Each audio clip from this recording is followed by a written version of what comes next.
Alright, so I'm just taking a brief video here about the long-term project that I've been working on. It's come further in the last month than it has in the last 5 years. So what this is, it's a motorized forecart to be used with horses, and it's designed to be used, I expect to be used primarily with 4 horses to run the haybine, round baler, and the bush hog. Eventually there's going to be a 3-point hitch installed on it. We've got 3 sets of remote controls going to the back here, and we've got the 2 remotes will run cylinders, and one will be piped directly into the lift cylinder, which will just be right in here, sitting right there. But so what this is an engine. It's a 366 GMC tall deck, basically a Chevy big block, 350 big block, just with it's the truck version. It's got a new aftermarket Edelbrock carb on there, a new alternator, and but that's a stock truck transmission. It's a new process 5-speed, and we got some Amazon fuel tanks. We got some Princess Auto hydraulic reservoirs. It's got an Edbro pump on it, and then it has a Canadian Tire thrush muffler. So moving around to the side here, obviously it has this drawbar on the back. This is a swinging drawbar. It goes from side to side. I made it. These are actually old plow beams off an old Oliver plow. So this can be moved out and swung to either side, depending if you need it. But primarily it could be run straight, and it could be completely removed. This part here is just bolted up in here, and then this swings. So this is just a swinging drawbar, standard drawbar, standard PTO. This is just an aftermarket PTO stub. Welded it onto this plate and bolted it onto the yoke off the tranny. So we'll move along to the side here. This is the passenger side. It's the right hand side of the machine. So this is a side view of the engine. It's got new plugs, new plug wires, new fuel pump, and another look at the carburetor in there. Now they're running a new choke up here. This is the control panel. The hydraulic lines all run up to the valves here, up right basically beside the operator station. This is the cover over the engine. It's actually the side shield off of an old stable cleaner. I just scrounged my junk pile from my previous life. So it's got a toolbox on the side here. This is just a tray, battery tray, a toolbox tray. This toolbox just sits here. It lifts off. If you were going to travel on the road with it like this, you want to throw a bungee cord around it, but pretty heavy, it just sits there.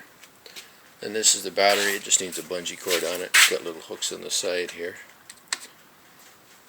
So yeah, this is a radiator off of a half-ton, an 1880, I think, Chev half-ton pickup. So far, nothing's leaking, so we got some Home Depot connectors. We had to go down from 1.5 inches up to 3 on the inlet.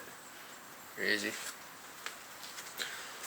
So this is moving around to the front. There's a brake pedal here. Well, I should show you at the back. I had to make up special wooden brake shoes. So this crank arm is connected to this rod, which runs across here, which is connected to this shaft here. So now they're in the neutral position, so they're just idling. As soon as you step on the pedal, this comes back and forces these. These are hardwood blocks with rubber bonded to it. And then they're pinned on there. They can be changed out. If the rubber wears off, you can actually just sand off the old shitty rubber, contact cement, put new rubber on, and then it's just a few keeper screws. So it has rear brakes, just mechanical brakes. Moving around to the front, the operator station here. I like the checker plate on the floor so I can see the hitch. We're just working on the equalizer hitch now. But this is the standard hitch. If you're just pulling with, say, an abreast hitch, like 3 abreast or 4 abreast, you hook into this, put your evener in here. If you're running a 4 up, this is your equalizer. You hook your top, your main eveners, your wheeler eveners. Up here on this, there's going to be essentially a clevis that comes out, a clevis that can go up and down, and then there's another clevis here hooked to a chain, and then there's a chain on the bottom which will run up underneath the pole up to the front, same as I have in my other cart. So anyways, this is the pole, obviously. And yeah, this front axle, it pivots 2 ways, and it's essentially made out of just a Princess Auto wheel hub. So this is something to tie your lines to and grab a hold of to get up. It has an automatic. This is the clutch right here. This disengages the power takeoff transmission, and so when you want to disengage, right now it's disengaged because I just had it running. But so when you want to engage the power takeoff, you just pull back on this lever, lift up on this, and then so every time you want to turn the power takeoff off, this just becomes part of the floorboard. As soon as you pull this lever back, operates the clutch, disengages the clutch, the power takeoff stops, and the default setting is it locks it off, so it's always off. And this running board here, this is to walk back to get back here, and then this is the control for the hydraulic pump. That's on, that's off. Here's the mechanical, this is the clutch rod here. It pushes back on the clutch, and then obviously inside it moves the clutch part. So then you put it into gear. You got to run it in reverse, so you put it in reverse gear, you know, and then you go up, and then obviously you have your power takeoff, whatever you're going to hook on your power takeoff hooked on. Then you go and you release your clutch, and it starts up, and then you can adjust your throttle. The throttle linkage is right here. You can, and it goes way up, but basically you just need to run this at a fast idle. This is a stock engine, about 250 horsepower. So to run a 7-foot Haybine or my little Heston 540 Roundailer, essentially to get this to turn about the right speed, it only needs to run just at even just a medium idle. You'll never stall it out. So that's a rough overview. I'll fire it up here so you have a listen to it.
is the view. Let me just set it off.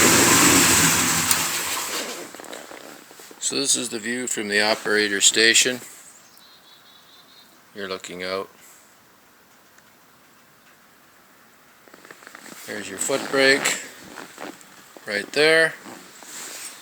Your clutch right here. When you want to disengage this, let's say you're just driving around randomly. I'll just show you. You pull back on this lever, just a tiny hair just to release the pressure.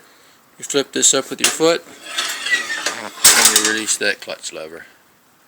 This is to tie your reins to, and to hold on to getting on and off. Throttle's right here, just really right beside the seat. And then there's all the controls here, pressure gauge, and you can see, you can actually, I can disengage the clutch. I can reach back and grab the gear shifter and put this, disengage, engage the PTO from the driver's seat, because I have long arms. So, and there's the hydraulic outlets. So, that's the story.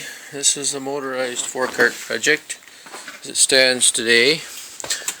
We were going to have it, the hydraulics all up and running, but we ran into two snags. Went to the Kubota dealer to get UDT, because that's what I run in that tractor. I guess you can't see it out there, we got way too much. Anyways, in that Kubota we run UDT. And then international I run Hi-Trans. So we were trying to buy some oil that's compatible with either of those or both of those, because they're all intermixed, you know, all my stuff. And I couldn't buy oil there. The Kubota place was out, so got to go to a place where they actually have oil in stock, because we need like 5 gallons to fill this reservoir. We got to fill the hoses, you know, so got to fill the pump. So it's going to take, you know, we need like 2 pails. They didn't have a single pail in the store, so. And the other thing was, we went to Princess Auto and bought ends, female coupler ends, and we bought the wrong ones. They said, they assured us these are the right ones, guaranteed they'll work. So we didn't have the right ends, so we went and scavenged out these ends. These are the right ends here. These are Pioneer ends off of an old implement that we haven't used in a long time. Not an implement, but an old set of hoses off of something that hasn't been used in many years. But these are the right ends, so we gotta get, we had three old Pioneer ends we scavenged. We gotta get one more Pioneer end and then adapt, because these are NPT, and the hoses we bought of course are GIC. So it's just one thing after another. You can't win. But anyways, so that's the project as it stands today. Yeah, I was going to use a lot smaller engine. I don't really like all this engine, all this weight, but it happens to be the engine that was running and working that doesn't require a complete tear down and overhaul. And so this is the engine that got used. I'm pretty sure you could run a pretty big forage harvester with this thing. Without even it breaking too much of a sweat. Yeah, it's pretty heavy. Now there is a, over the whole back here, there's a shield. It's sitting right here. This aluminum shield here. It's a platform. So all of this is covered over. We had it off because we were putting in all the piping and doing up fittings and stuff. So once we get everything back into place, that checker plate floor pan, it just slides in and sits and then pins to be safe in there. So that's the essential basis of it. So I'll sign out for now. Take care.